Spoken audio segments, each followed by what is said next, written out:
We take well-lit streets for granted, but there was a time when venturing out at night meant traveling in complete darkness. In 1814, the first gas lights lit up the streets of London, England. The first electric streetlights illuminated a public square in Cleveland, in the United States, in 1879.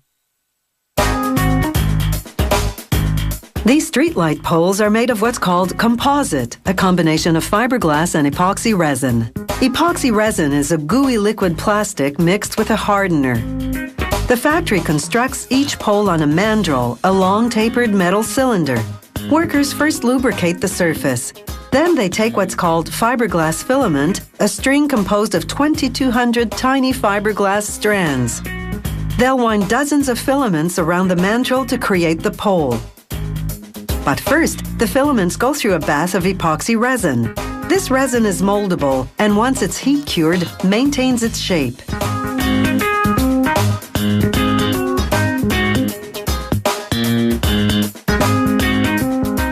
Once the filaments come out of the bath, a machine called a filament winder wraps them around the rotating mandrel. The speed of rotation in relation to the speed of the winder is critical because it dictates the angle of the fibers.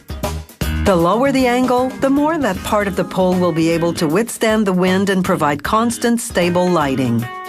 When a pole bends in the wind, the light appears to flicker.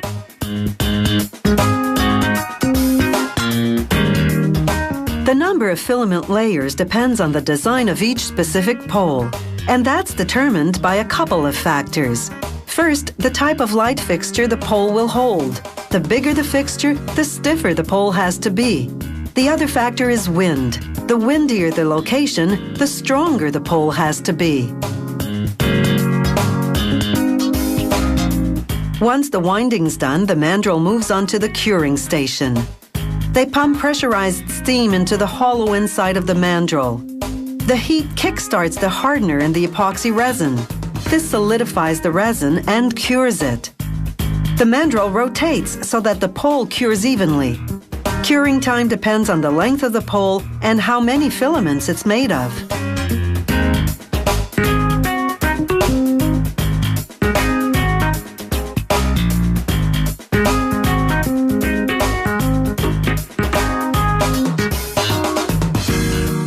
To help extract the pole, they pump cold water through the mandrel. This makes the steel mandrel contract, loosening the pole.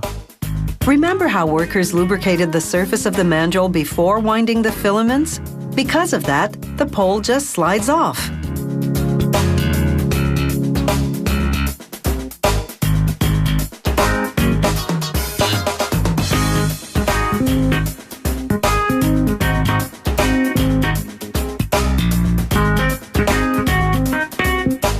The pole now moves on to the finishing stages. First, an automated sander works the surface.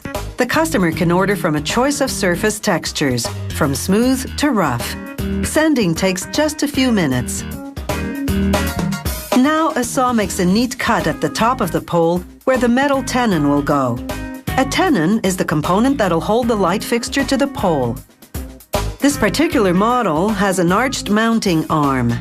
The composite has cooled a bit since curing, so they reheat it to make it flexible.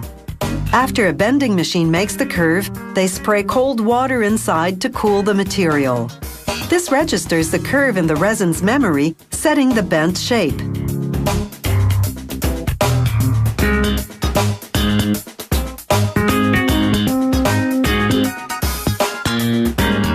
Now they cut out the hand hole, the opening through which the electrician will connect the underground wire to the fixture wiring. Workers then spray the pole with urethane paint. The paint acts like sunscreen, protecting the composite from damaging ultraviolet rays. This grommet hole will connect to the underground pipe that contains the electrical wires.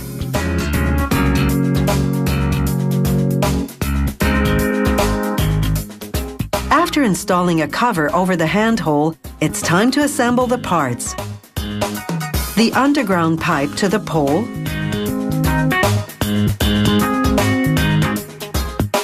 and the pole to the tenon and light fixture.